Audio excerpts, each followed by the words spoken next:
7th, 2017. This is Nerd Bourbon Episode 5. I'm Seth Sturgill. And I'm Todd Sturgill. Todd, how are you doing, sir? Absolutely garbage. As am I. I want to, before we go too far, I want to go ahead and start our corrections. Let's just get right into it. Begin corrections music, please. Before I go too far into the podcast, I do want to have a couple seconds of hashtag real talk, because I hope I didn't offend anybody by naming the last episode Fartaholics Anonymous and making the episode description like a parody of the Al-Anon opening prayer and stuff like that. I think I kind of called that after I posted that. I think I was like, Todd, I think I fucked up. I think people are going to be pissed. In today's world, people are going to be pissed. Oh. But no, I like, my parents both attended weekly meetings like for years. When I was a kid, my sister and I always tagged along because we didn't have a babysitter and also free food. So I just didn't want anybody taking the obvious joke too far and being like, motherfucker, disrespecting Alcoholics Anonymous is a great organization. I agree, it is a great organization. So apologies for that. If that offended anybody, I don't think it did. If I offended you, honestly, come on. The Valve Complete Pack on Steam. It was slightly cheaper for me because I already owned Left 4 Dead 2, but it was still $17.52 during the summer sale. If you didn't buy that, you fucked up. The Drawn to Death character that we couldn't remember the name of is Diabla Tijuana, which is not tequila at all, which is what I think we were both just kind of like, yeah, I think it's fucking tequila something. That's close enough to tequila, I guess, but is that racist? A little bit. Hellblade: Senua's Sacrifice. It's going to be $29.99 when it launches on August 8th. Ninja Theory refers to it as an independent AAA game. They say it's 6 to 8 hours long. I have a quote here from them. They say, Hellblade is about half the length of a regular AAA game and priced at about half the cost. A price that we think is fair both to you and us. Which I think is a great idea. Like, I wish more people would do this shit. So, support this, buy this game. Mm-hmm. Lastly, and this is hilarious. So when you were talking about your fear of long-armed squids, right?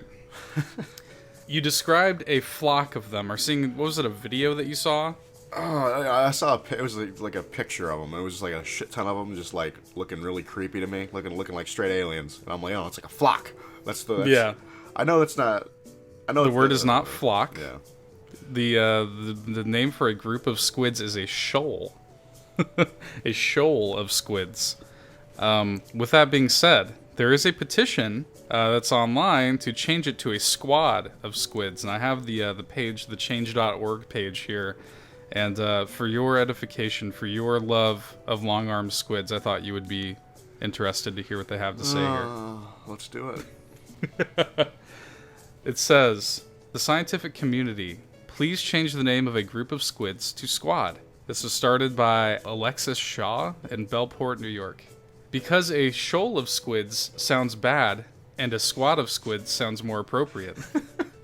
For too long has a collection of squids been known as either squids or a shoal, and I think that's disrespectful. They need a scientifically acknowledged name for their groups, something that sounds appropriate to a group like nature. Whales have pods, fish have schools, so why can't a squid have a squad? Would you mess with a squid squad? I don't think so. God damn it. If that squid has a squad, I'd scram. I implore you, on behalf of our cephalopod friends, consider recognizing them as squads of squids. Thank you for your time. And it didn't go very far, but you know what? It did have 80 supporters. I respect it. It got a little bit of traction, and I wanted to read the top comment here because it amused me. From Trevor Hagar, Clifton Forge, Virginia. And this was 3 years ago at this point. He signed this, and he left the note, I'm a very successful squid fight organizer. My squids are the best in the whole south side of the city. My organized group of fighting squids is second to none, and all I feed them is calamari and cocaine. No. However, they're soon going up against a lean, mean, 8 tentacles octopus machine, and they need a morale boost. Calling them a squad would make them feel united and will help us defeat the octopus. Squid Squad 5 Eva. Oh, absolutely beautiful. So when you said that, I was just thinking about it. When you said flock, I was like, there's no way that's right. And I fell down the rabbit hole with it a little bit. I knew I wasn't right. I just threw out like, for the fucking flock. Blah. Yeah, I was just curious as to what it actually was called after you said it. And I was pleased with what I found. But that's it for corrections. And corrections music, please. What have you been up to, sir? Honestly, same old, just working. Game-wise, been rocking around with Hyperlight Drifter. Where are you at with that now? I haven't played it. I haven't played it in a minute, but I am in the so there's 4 zones. I've done 2 of them. I'm in the 3rd zone right now. For me. Okay. So you're pretty far in. Did you ever? I remember you were telling me the last time I talked to you about it. You were describing to me like a challenge room. I did it. Oh, you actually managed to do it? Yeah. Nice. So you're actually kind of in the home stretch with it a little bit. Yeah. We've been messing around with Diablo 3's Necromancer class. We're like we're on Act 3 now, I think. Yeah. Just got to the battlegrounds. Yeah. Oh God. Thank you for reminding me of the shit we're in for next time we play. How do you feel about the Necromancer class? I love it. Like this is coming from, like it's funny to me, like playing with you, because it's like we're playing on Master right now.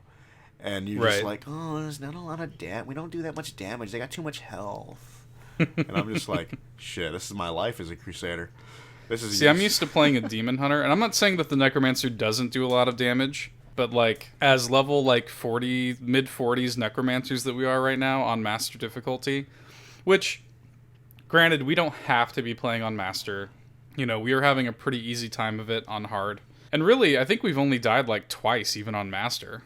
But we have all these Paragon points that kind of make the game a little bit of a cakewalk for us. And we aren't having a super difficult time, but the enemies do have a lot of health, and we're just not doing as much damage to them as I'd like. As somebody who came from Demon Hunter, and I just walk into a room and everything dies. Yeah. So I'm definitely not used to that. It's a little bit of an adjustment. The biggest deal for me, and I love the Necromancer class, by the way, so far. I'm having a blast with it. The biggest thing for me is that it's not... They kind of gimped a lot of the things that I loved about Necromancer in D2, because that was my main in D2, and honestly, it'll probably wind up being my main in D3 once I get more used to it. Just because I love the idea of the class. I love the I just kind of love the vibe of the Necromancer. I love its moveset, and I'm still experimenting with the way Necromancer works in D3. But in D2, it was like way more like, I don't know, just had like kind of a more lighthearted, like trolley sort of vibe.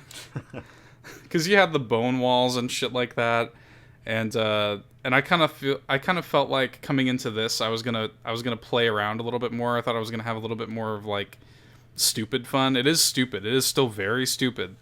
All of our corpse explosions and golems and skeletons and shit. It's still very dumb. There's been several times when you and I just like stop and take in the stupidity. Oh, definitely, especially with Army of the Dead. Oh, yeah, that's a good move. Where just like hundreds of like ghosts come out of the ground and just fucking kill everything in a radius. Yep. And it's a blast. I mean, I'm loving it so far, but it is very, very different from D2 Necromancer, and it's a little bit of an adjustment for me. But have you been playing anything else other than that? Shoot, I was messing around with, we've been playing a little bit of WoW, but we haven't touched that in a while since the Necromancer. Yeah, we haven't touched in a minute. Yeah. Other than that, man, not really. I've just been kind of sleeping a lot. And then, I mean, the only other thing we've done recently is play a little bit of Overwatch. We did. Let's we'll get into that. We'll get into that because that's going to be actually our first topic. I'm excited. I want to shout out, before we get into that, I want to shout out a couple of things. I've been playing more Horizon, blah blah blah, or trying to. I only get a few scant hours with Horizon every now and then. I feel like Horizon is like my mistress or something. Like Aloy is like my secret lover, and I just have to sneak a few hours here and there with Horizon when I can get it. But when I do, I'm having a great time, and I'm just kind of slowly working through that game. By the time Splatoon 2 comes out, I want to have Horizon done, platinumed, done, right? But my girlfriend and I told you a little bit about this. My girlfriend and I have been playing Puyo Puyo Tetris on Switch. Yeah, you told me about that. We've been playing it like every night, just about, and it's become like a fucking like competition almost. And I'm gonna be dead ass serious with you. We're on pretty equal playing fields. We don't really fuck with the Puyo Puyo part. We just do competitive Tetris against each other. She's pretty good at Tetris. I would say we're on a pretty level playing field when it comes to Tetris. And she wins, though, like 90% of the time, because she just gets better pulls than I do. And it's like, you're trying not to be an asshole, and like, you're trying not to get too competitive, but then like, it just all goes down the fucking shitter when you're like 75% of the way through, just like, oh, fuck you. So we've been doing that. I want to give a shout out to this game that came out on Switch a few days ago. It's called Goner. Okay. What's the deal with that? Yeah, it is a roguelike, because fucking everything's a roguelike these days. Mm-hmm. That's some real shit right there. Yeah. It's a roguelike. I would call it a mix of like Spelunky, Super Meat Boy, because it has like a lot of platforming mechanics, and it also has kind of like the bouncing on walls kind of stuff, and but it's a shooter ultimately. Almost like a Mega Man style platformer shooter hybrid. And it has a really unique art style, very colorful. The design of it is weird. It doesn't really it doesn't hold your hand. It doesn't tell you what the fuck to do. I don't know. It just has a really unique kind of vibe to it, because you're just working your way. You're getting combos. You're buying stuff with the points you're earning, and I don't know. It's just kind of neat, and it's cheap. It's like $10, and I'm really liking it so far. I've been fucking with it here and there a little bit. Controls really well. And again, visually, it's just really interesting. Has like almost a Day of the Dead kind of vibe. Okay. Kind of has like, bright colors against a dark background. And I recommend at least giving it a look. Check out the trailer or something. It's cool. The last thing I want to shout out is the new Breath of the Wild DLC. I can't go an episode of this podcast without talking about Breath of the Wild, Todd. Come on, motherfucker. I gotta talk about Breath of the Wild. The Trial of the Sword DLC, the first part of the expansion pass, it just came out, and I love it. I actually think this is a really good chunk of DLC. Have you fucked with this yet? I still need to jump on and fuck around with it. It's really good, dude. I'm really enjoying it. Not only did they, they added all these new armor sets that have varying things, which is it's a bit of a point of contention with a lot of people, because you can't actually upgrade this new armor. Really? Yeah, it's kind of annoying, because like technically the Phantom Hourglass armor set would be the best armor set in the game if you could upgrade it, because it has the attack up bonuses of like the Barbarian outfit, but doesn't look like you don't look like a twink. And it would technically be the armor that I would rock if it were, if you could upgrade it, but you're running around with these great bonuses and your armor value's like 6. Oh, that's terrible. So it's garbage. So what I've done is I'm actually rocking the Majora's Mask, because the Majora's Mask is actually kind of cool. It gives you the stealth bonus of all of the monster masks, so you can sneak past any of the monsters wearing it. Okay. And it also just gives you a stealth bonus in general, it's a neat effect, and it just looks cool. It's Majora's Mask. That's just a cool visual. And I just rock that with the Guardian gear right now. Okay. But, new DLC, new fashion, that's always a thing. But the main draw of this is both Master Mode, which is a kind of increased difficulty setting where every enemy is now a tier above. So, like, red bokoblins are now blue bokoblins, and they've added a final tier, a gold tier to all of the enemies, and they've changed enemy placement throughout the world. They've made it so that you could just be randomly walking around and enemies could actually float up on platforms and just fuck you up just out of nowhere. That's incredible. And these sons of bitches, dude, they put a Lionel on the plateau in the very beginning, the Great Plateau. So these poor bastards are gonna jump into Master Mode, and they're just gonna meet a Lionel in the Great Plateau. Oh man, it's delicious. Oh. And I'm like, these guys knew exactly what they were doing. But there's Master Mode, and then there's also Trial of the Sword, which is really interesting, because as you know, anybody who played Breath of the Wild, when you get the Master Sword, right, the properties of it has 30 base attack, and then when you are near Guardians or Ganon's Corruption, it glows and it becomes 60 attack, right? Yeah. So the purpose of Trial of the Sword is to, quote-unquote, like, unlock the full power of the Master Sword. Essentially, once you complete it, it's a set of 45 kind of wave-based situational combat arenas. And there are differing things, like there's dark rooms, there are rooms where there's a lightning storm going on, all sorts of like crazy shit. And once you go through all 45 waves of varying difficulties, you unlock to where the Master Sword is 60 and glowing at all times. Oh, really? Yeah. And it's legit. And the catch though is that you don't have any gear at all. It's like Eventide Island on crack. You are completely naked. You start with nothing, and you have to scavenge for food. And like I'm telling you right now, like I'm gonna give you some free advice if you're playing the Trial of the Sword DLC for Breath of the Wild. You find food, you cook that food. Like you have to play this shit like, you know, like really smart. And actually really it's kind of made me play the game in a different way. Never forget that you have bombs. Because that shit is useful. Like, dude, there's been people that are doing some dumb shit. Like they're like, let me tell you the pro strats right now. You gotta. Are you about to bring out the charcoal? Yes. Holy shit! When you told me about that killed me. The pro strats. You gotta use your bomb, blow up the trees, take the wood from the trees and cook them. That's charcoal. That'll give you half a heart. Eat that shit. Half a heart's half a heart. So I mean, it's intense, but I swear to God, like 6 rounds in to the easiest set, 6 rounds in, you fight a stone talus, right? I'm going through, and I didn't really understand like the true stupidity of it all. There were some exploding barrels, right? Oh. And I go to throw one at him. And this is before he's even activated. You know how the stone talus is going to land there? Yeah. You know it's a stone talus because he's got that ore thing hanging out of him. I throw the exploding barrel at him, and I was just enough in the radius to where it damaged me as well.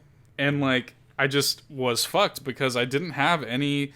It's Trial of the Sword. I didn't have shit. I didn't have any healing items at all. And I was like, all right, let me see if I can make this work. He jumps up and just throws a rock at me, and I'm just instantly fucking dead. And 6 rounds of progress they're just gone. That's terrible. So that's the kind of shit you're in for, but it's worth it because the Master Sword is consistently it's the sword that I use the most because it doesn't degrade in the traditional way. Yeah. Like all the other weapons in the game do. So I think it's totally worth it. And again, it's just a fun way. It really kind of injected a little bit of life into it that it didn't have before. Like I haven't played Breath of the Wild seriously in probably about a month or so now. So it's nice to have like a reason to go into it and really kind of dig my teeth into it again. And speaking of that, we'll use that as a segue to go into your topic. What's your topic? You want me to read this right here? Overwatch. Broadening your horizons and finding the freshness. So when I write the show notes, I kind of title everything and kind of break it down so it's easier for us to just read it and kind of know what we're talking about. So Todd's just reading the shit that I wrote jokingly. So recently, a friend of ours, Jacob, got Overwatch, and gives us a reason to jump on it a little more, which is nice. Because me and Seth, we love Overwatch, love the shit out of it, but we don't play it that much simply because if we don't control half the team, it's not worth playing. That's just the way Overwatch is now, dude, isn't it? Like, isn't that a bummer? Yep. Because Overwatch is a great game. I really love Overwatch.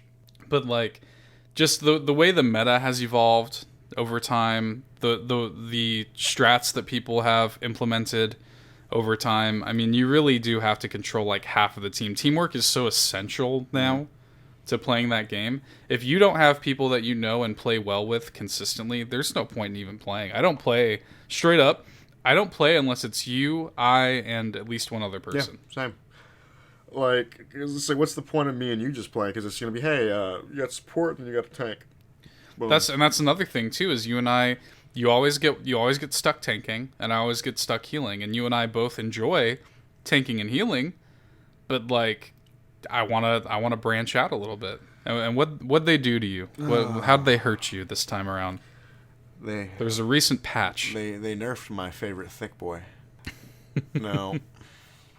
All right, so most people will tell you, like, if they play Reinhardt as their main, they also will, their secondary character will be Roadhog half the time. There's a reason for that. Because it's like Reinhardt, I've told you this many times, is like when I switch to Roadhog, it's mainly because I feel like my team ain't doing shit. Like, I feel like my team's not being on the offensive. So it's like, because again, Reinhardt with a shield and nobody shooting through it? Come on, you're useless. Who gives a shit? So I use Roadhog because Roadhog is a beast. Yeah, the thing about Reinhardt is he's more of a defensive tank. Yeah. Like he's not. Can he deal some damage? Yeah, but he is more so like, hey, like if you guys aren't taking advantage of my shield, why the fuck am I playing as Reinhardt? Yep. And that's the main reason I like my secondary character is usually Roadhog. And honestly, I kind of prefer playing Roadhog at this point. He for all intents and purposes, I would say that Roadhog is more of your main than even Reinhardt. Yeah, I feel that definitely. And so yeah, they recently nerfed him / buffed him. I'll do the / buff because hey, they gave me one extra shot, quicker fire rate, but they reduced the damage on the initial like when you hook. His main strategy is hey, you hook, you fucking shoot, and you melee instantly. Usually everybody's dead. Now, I respect that they wanted to change that. That's, you don't want to be able to one-shot everybody or whatever. That's cool. It's whatever. It fucked with my rhythm so much with Roadhog that right. When we were playing, I could not play him. Because again, I told you, like, the new strategy now is like, because honestly, where Roadhog is now, you need to use his alt fire way more than ever.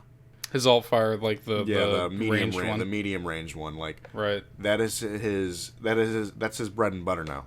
Like you're just shooting, you're gonna be doing that, shitting that out like boom, boom, boom, boom, boom, because that fire rate with that alt fire is crazy. I haven't been able to check it out because I was in the training field, basically messing with it, kind of seeing like what the deal was. Because again, when we were me, you, Jacob, a couple other people, we were playing. We got a little group together of like my girlfriend and Todd and I and a couple other friends. And I was sitting there trying to give Roadhog a chance because I read about the nerf and I'm like, let's see how bad this shit actually is. Yeah, I could not play him. Could not play him one bit. And very different now. Yeah. I just need to I'm not gonna say like he's bad or anything. I know a lot of people are can say he's bad right now, but it's just really we just got to relearn him. We just got to relearn the rhythm, kind of get the new strat is like basically doing an alt fire, hook, shoot, melee. Like it's just adding one extra thing. But it was muscle memory. It's a muscle memory thing. Whereas before the rhythm is just kind of like literally if it is a basic attack character with like 200 health or whatever, you literally could just hook them and shoot them and they're dead. Yes. And the thing about it is the problem is it is not like it does require skill to hook them at all. Like it's not like it's not as if Roadhog was just a win button, you know. And there are ways to even get out of the hook. Like it's not like if you got hooked by Roadhog, it's not as if you were a guaranteed death. You know? Definitely not. So I feel like the nerf was a little bit unnecessary, and I know you do too. It hurts me, hurts my spirit. Yeah. But so the other part of this is finding the freshness. Right. I actually found another, like, for the first time, because, again, I usually hovered between Reinhardt and Roadhog. I'll never play Winston. I respect people that play Winston. I just don't like the way he plays. Like, kind of like jump in, stir the pot, jump out. That's not my deal. Yeah, it kind of puts you in a weird place. You're just like, I'm lost now.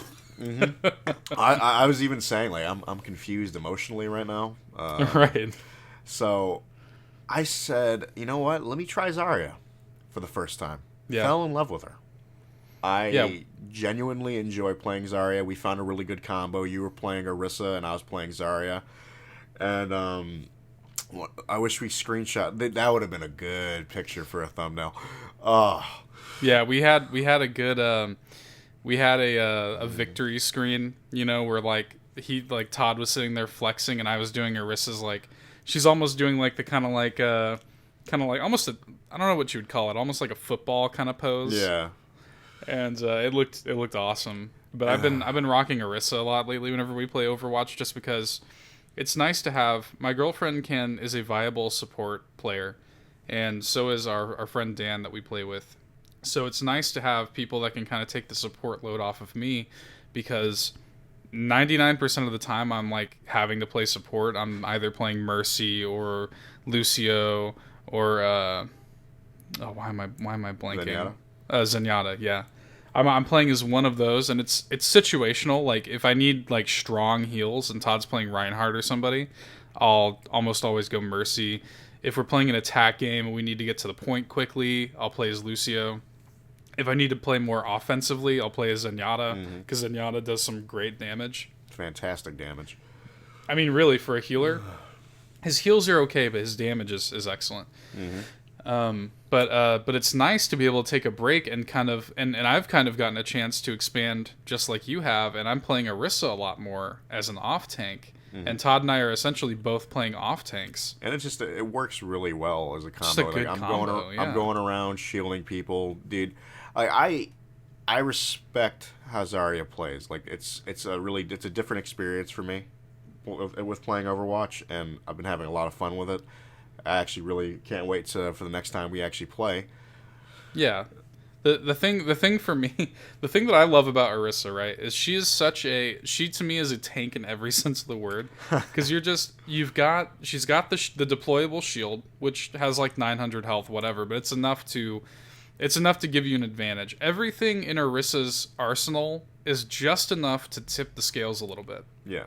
And I love that about her. You're just walking in, you're a spider tank robot walking into a fucking, Carnival of Bullshit. Like, on the enemy team, there's like a Bastion sitting behind a Reinhardt and shit like that. And I can throw up my force field shit that like makes me so that I take less damage, and I can't even be interrupted by like movement impairing abilities like Mei or anything like that. Like, I love it, and I also, on top of that, have my little kind of mini graviton surge thing that Zarya has that can kind of move people out of cover, and she's just a really, really fun character. Good range on top of it. Just a good character all around. Blizzard, please don't nerf Orisa and Zarya. Oh, right? At that point, I'm already emotionally confused. So don't make us switch characters again, please. Like, shit, you'll end up coming into games where it's just everybody just playing attack. Yeah, but it is a weird experience having a game that you're so intimately familiar with, because we've played probably north of 100 hours of Overwatch at this point, somewhere near there at least. The two of us have, and that's like nothing compared to other people, but yeah, obviously. But again, you and I only play when we have a group, so all things considered, I mean, it's a decent amount of hours, yeah. I'm like level 100 in the game almost. I think I'm literally 99, and you're approaching that. Yeah. So, I mean, we've put a good amount of time into Overwatch, and we've spent a lot of time with these characters over the past, over a year now. And it definitely is interesting to still find freshness in it, even if that's by virtue of them fucking with our flow. My favorite thick boy. Favorite thick boy. That poor bastard. R.I.P. Roadhog. Oh, I swear to God. I guess let's move into my topic, because this is going to be a meaty one. I actually do want to read this topic, though. Oh, no. Seth is a 10-year-old and needs... That's all I'm going to do. I just want to get the 10-year-old out. All right, well, fuck you. I am a proud Nintendo-year-old. So last week, Nintendo announced the SNES Classic. It's the successor to the crazy, ridiculously sought after NES Classic from last year. I have some kind of factoids written out here to kind of go over the deal with it, because I don't know how much you know about this. I know a little bit about it. Yeah. So like the NES Classic, it's like a cute, tiny little Super Nintendo that comes preloaded with games. It's fully emulated. You display through HDMI. Which, the NES Classic, it's regarded as the best emulation of these games. It's like the definitive version of these games, and you can expect the Super Nintendo to be amazing as well. It's got 21 games on it this time, versus 30 that the NES Classic had. And we'll get to those in a minute. It comes with 2 controllers. The NES only had 1, and it has 5-foot long controller cables. The NES Classic had 3-foot. Okay. Which was a big complaint. Like, people were like, oh, there's all these great co-op games and only 1 controller, and then the cable's so fucking short, you have to, like, sit right next to the console. Here's the deal. It's nice that they addressed that complaint by making the cable longer. Just go wireless. I feel that. I definitely. You know what I mean? Like, I think they want to really capture like what it was like to play the Super Nintendo as a kid and everything, and I respect that. That's kind of where I was like when you just said, we had to be like right next to the console, like like sitting in front of the TV like jackasses, like when you're right. Like I respect that. It's 2017, dude. I'm almost 30 years old. I'm not trying to fucking sit on the floor looking up at my 4K TV playing the Super Nintendo. You know what I mean? I want to be on my couch with a wireless controller. I love that it's a exact replica of the Super Nintendo controller. And I love that. But I don't want to have to sit up next to my TV. Just go wireless, you know. Anyway, I digress. The cost of this one's going to be $79.99. That's a $20 increase over the NES Classic, which some people are butthurt about. Okay. I can see that being a little butthurt. Well, the argument is well, the NES Classic had 30 games. This only has 21. Here's the deal, and we'll get into this when I read the games list. There are so many games on here. There's several like Square Enix games on here that are like huge RPGs, and the fact that it comes with a second controller as well, I think $20 more is totally justified. Nintendo says they're going to make more of these this year because the NES Classic was impossible to find, and even on eBay, the cheapest you'll find one is north of $200. Yeah. I mean, it's insane. And I'm not going to lie to you. I've had moments where I've thought about buying one on eBay. You sicken me. Oh, that's terrible. I want an NES Classic so bad. Dude, if I ever find an NES Classic in the wild, I might cry. Like, I want one so badly, and I didn't really want one that much when they first came out, because my mentality was, oh well, when the Switch comes out, it's gonna have a virtual console, right? You're wrong. That shit still hasn't happened. So, and you know, even beside from that, I really just want to have these things on my shelf. They're literally the consoles. I don't know if you know this. They're literally so small. They're like palm of your hand sized. What? Really? Like they are tiny. And I just want to have one, you know, I want to play with it for a little bit and then just like put it on the shelf, you know, and just have it as a little display piece, you know. Like this adorable little NES and Super Nintendo are actually fully functioning, you know, pieces of my collection, fully loaded with, you know, some of the best games on that console. Damn, that's awesome. And the games list really is magnificent here. The thing comes out on September 29th, if you can get your fucking hands on one. And I'll read off the full list of games real quick. Contra 3, The Alien Wars, Donkey Kong Country, Earthbound, Final Fantasy 3, a.k.a. Final Fantasy 6, a.k.a. the best Final Fantasy. Even though, it's funny, you know ProZD, the YouTuber I like? Yeah. He recently was at a convention or something where Hironobu Sakaguchi was there, the creator of Final Fantasy. Mm-hmm. And he asked him what his favorite was, and he said it was 9. And it's actually a hilarious video. He like passes him $100 bill, but he says 9's his favorite. He said Sakaguchi says that 9 is his favorite. It's the closest to his original vision for what Final Fantasy is. 9's a great game. I love 9, but 6 is the best. F-Zero, Kirby Superstar Ultra, Kirby's Dream Course, which is weird. The Legend of Zelda: A Link to the Past, one of the best games ever made. Mega Man X, Secret of Mana, Star Fox 2, which is a huge deal. Do you know the deal behind Star Fox 2? No. What's the deal? Star Fox 2 was never released. Oh. This is the first time Star Fox 2 is being released. What? On Super Nintendo. So the game was like 95% of the way done. And here are a couple little factoids to give you about Star Fox 2. They had almost completely finished development of it, and Nintendo canned it because they said they didn't want, because Sega had come out and PlayStation had come out, and they're doing 3D graphics, and they didn't want the Super Nintendo to look dated because it was using the 3D effects chip. Okay. And they didn't want their graphics to look dated next to, Sega and Sony. And beside from that, they're right at the cusp of they're about to launch the N64. They don't want the N64 to look dated. So they shit-canned Star Fox 2 when it was almost done. And here's the deal. They told them to finish it.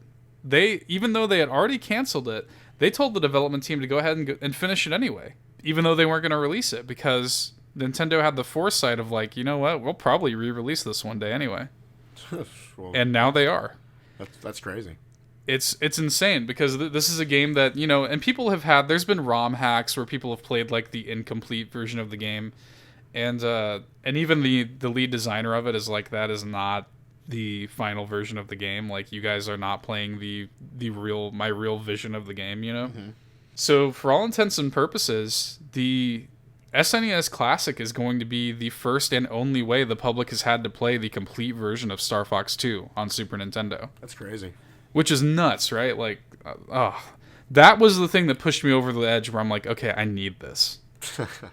So it also has Street Fighter 2 Turbo Hyper Fighting, which is a classic, which is hilarious because they just released Street Fighter 2 on a Switch. I'm like, okay. Super Castlevania 4, Super Ghouls and Ghosts, Super Mario RPG, Super Mario World, Super Metroid, Super Punch-Out, and Yoshi's Island. What did you make of this? What did you make of this announcement? I think you missed the game. Did I? Yeah, Skate 4. God damn it! You son of a bitch! Oh, I was legit. I was worried. I was like looking through my list. I was like, I don't think I did. You motherfucker. I was like legitimately. This one. How was premeditated was this? This was planned out for a while. Like, I'm like reading through the show notes, and I'm like, right here. This is where it's happening. You're like perched up. You're perched up on like a high tower, like looking down. Like, dude, I'm legit sitting here. I was like trying not to laugh the entire time because I'm like, this shit. I'm gonna dive right into this shit.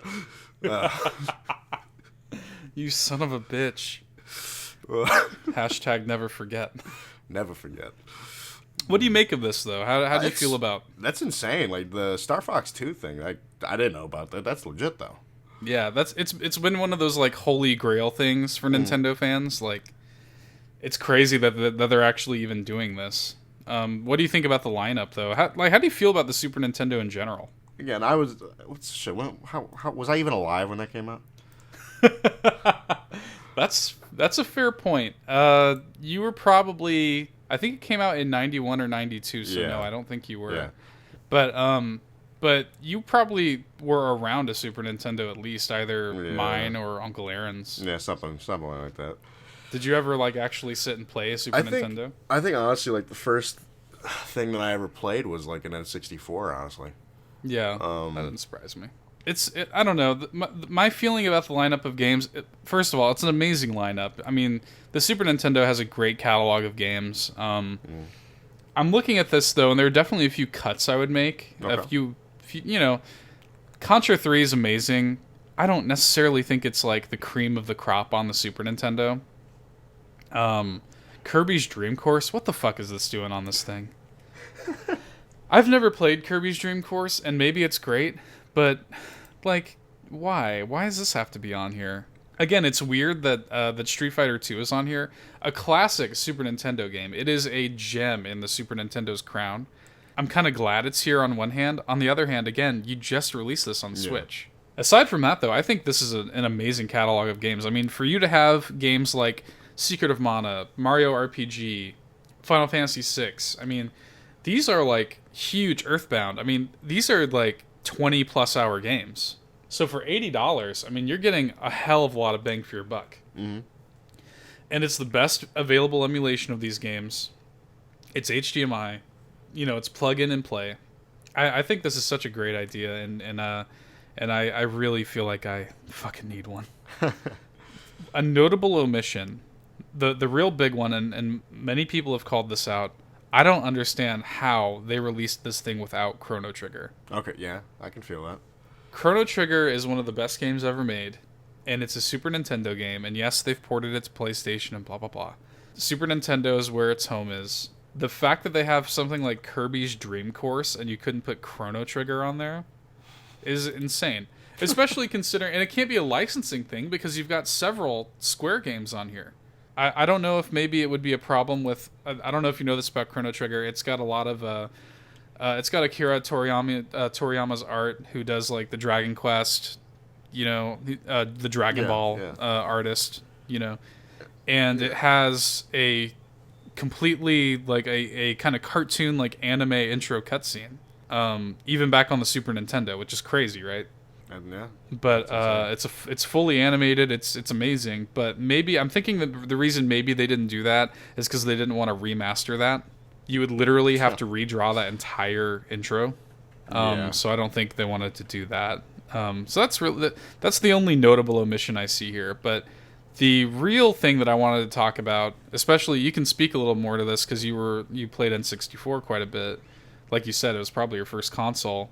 Do you think that we'll see more of these classic Nintendo consoles in the future? And do you think next year we're getting N64 Classic? If we do, I'm down for it. And there's one thing they can't change. You need that garbage-ass controller. Oh, of course. It's going to come with the Garbo controller. Are you kidding me? You need the Garbo controller. Here's the deal. The N64. I don't think you can go, and maybe this is just me being old.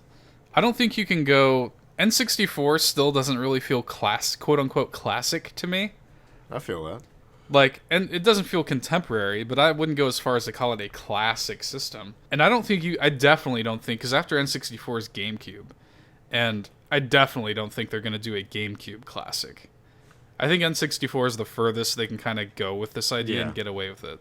Yeah. Do you have a hard prediction, yes or no, if you think they're going to do this next year? I don't think they need to do it. No, they don't need to. I mean, I'd probably buy one. If they do wind up doing it, and if you do end up getting one, what features would you want it to have? By that I mean, so like I'm griping about the Super Nintendo controller being wired, right? I would want the N64 controller to be wireless. I feel that. Give me a wireless controller. A part of me wants I want it to be the Garbo controller, but a part of me wants it to be shrunk down a little bit. Oh, no.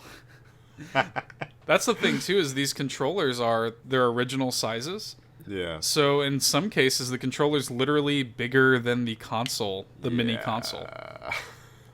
And in the N64's case, it definitely would be.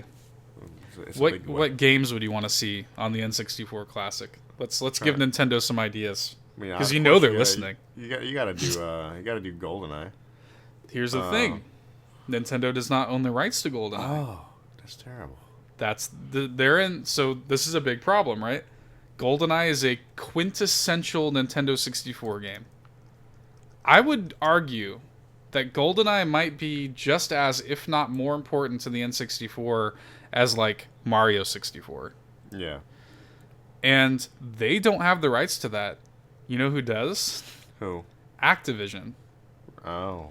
Lord. Activision owns the 007 video game license and the GoldenEye license. And then even aside from that, you know who owns Rare? Oh, no. Microsoft. Oh, no. So, like, that's the reason that GoldenEye was never re-released on any virtual console, is because there are, like, 3 parties you would have to go to get rights to release GoldenEye anywhere. Shit, at that point you'd have trouble doing Banjo-Kazooie and all that. Banjo-Kazooie would be a tricky one too, because Microsoft owns Rare, and Microsoft owns the rights to Banjo now. Because they re-released Banjo-Kazooie and Banjo-Tooie on Xbox Live Arcade back on 360. Yeah. And so, like, at that point, you're not going to have GoldenEye, you're not going to have Banjo. You're not going to have Perfect Dark. These classic, you're not going to have Conquer. These great N64 games that are staples, And that's kind of why I don't think this is going to happen. Because, like, the games that are, like, so important to the N64 you probably couldn't get. Right. That's kind of how I feel about it, because there are great first party games on N64. Like you would have, of course you would have Ocarina of Time, Majora's Mask, Mario 64. There are a handful of just games that you just know that you're gonna get, but like the Rare era really sort of blossomed in N64, and I don't think you can get away with making an N64 classic without having those games in it. Yeah, you definitely couldn't. So it's a bit of a bummer, and that's why I think I might even go as far as to say hard no on N64 Classic. Yeah, I'm kind of with you on that. Because I think full on, I kind of have to predict that they're just not going to do this, because why bother? Yeah. If you can't get, I mean, who knows? Maybe the moons will align and they can get a full-on deal where they get with Microsoft and they say, hey, give us the rights to do this. They get with Activision and say, hey, give us the rights to GoldenEye. That would be amazing. That would maybe even be in the same tier of craziness as Star Fox 2. Yeah, honestly. Which, and that's another fair point to this, another wrinkle to this whole thing is, in a world where Star Fox 2 can happen, maybe this is a thing, but I don't know. I think for now, I got to give N64 Classic a hard no. I don't really think it's going to happen, but if it did, that'd be amazing. Yeah, I'm with you on that. And I would need that too.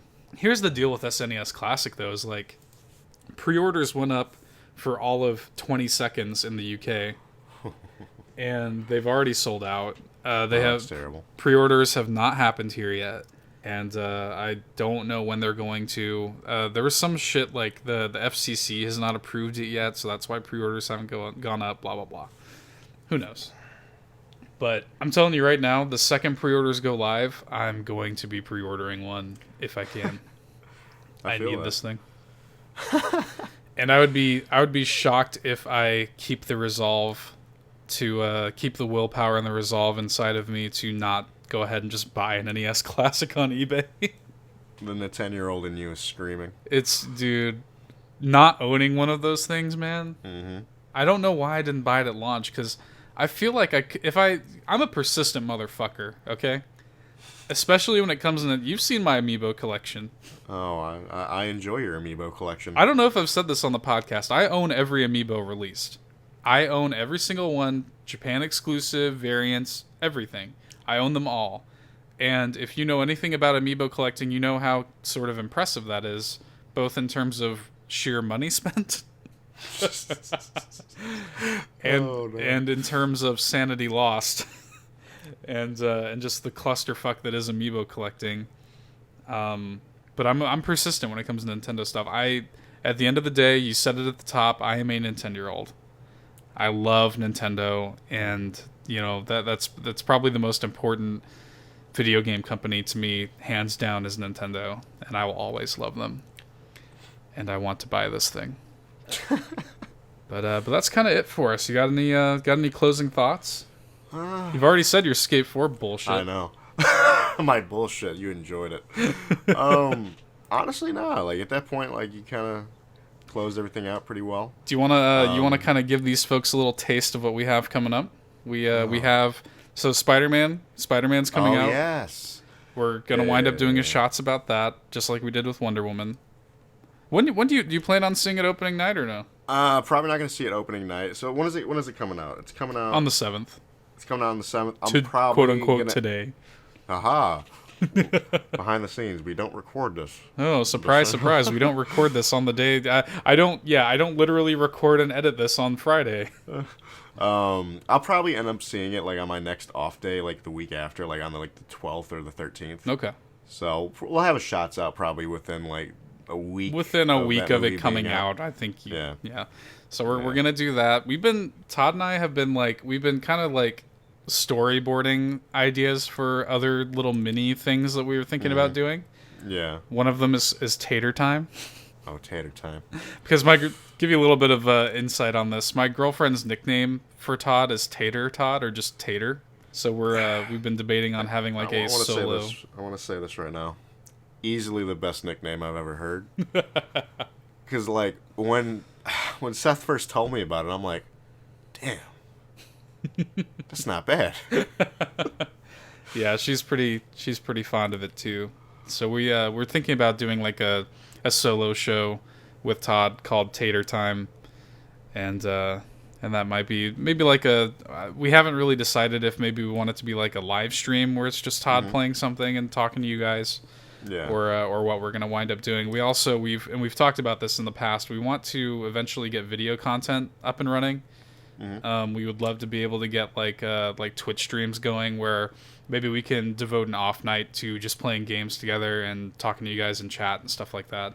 Yeah, that'd be awesome. I don't want to lock a hard schedule down to that, but no, of course not. That's gonna be like, hey, check our Twitter, follow us on Twitter. Right. We'll, if you're not doing that already, go ahead and follow us on Twitter and Facebook and SoundCloud and all that good shit.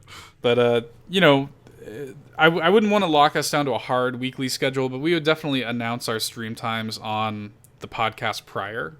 Yeah. So it would be like you would get the episode on Friday morning, as you always do, and you would hear us announce next Tuesday we're going to be playing Diablo. Jump in, blah blah blah. So that's something that we've been toying with. I told you the good news, right? What's that? When just Googling Nerd Bourbon now. Right. Share the good news. That made me so happy. So when we first started Nerd Bourbon, you'd get like this shit called Bourbon Nerd, which was like, it's probably like reviewing. I think it's it's like a review site. Because when I came up with Nerd Bourbon, so I just come up with random titles for shit that I don't know if I'm ever going to make. So I came up with the title for Nerd Bourbon a long time ago, and when we first did the podcast, when we first originally did Nerd Bourbon, this was like probably 2 or 3 years ago at this point. It's about 3 years ago, I think, at this point. Yeah, and I didn't know, when I came up with that title, I didn't know what I was going to do with it. All I knew is that I liked it. And I Googled Nerd Bourbon just to see what was taken, and yeah, like you said, Bourbon Nerd would pop up or whatever.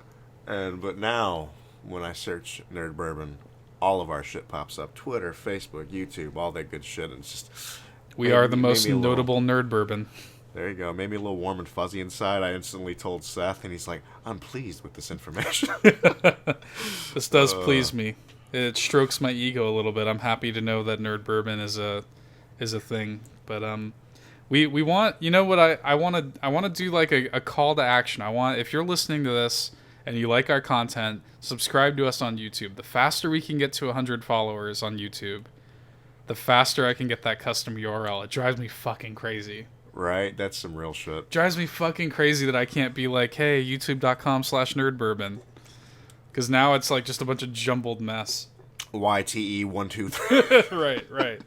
So it drives me nuts. If you like our stuff, don't, of course I would love it if you followed us on Facebook and Twitter and shared our shit. Of course I would. But give Nerd Bourbon a subscription on YouTube so we can get that custom URL. It fucks with my OCD. But anyway, I think that's going to wrap it up for us this week, man. All right. We will see you guys next week. Thanks for listening. Bye. See ya.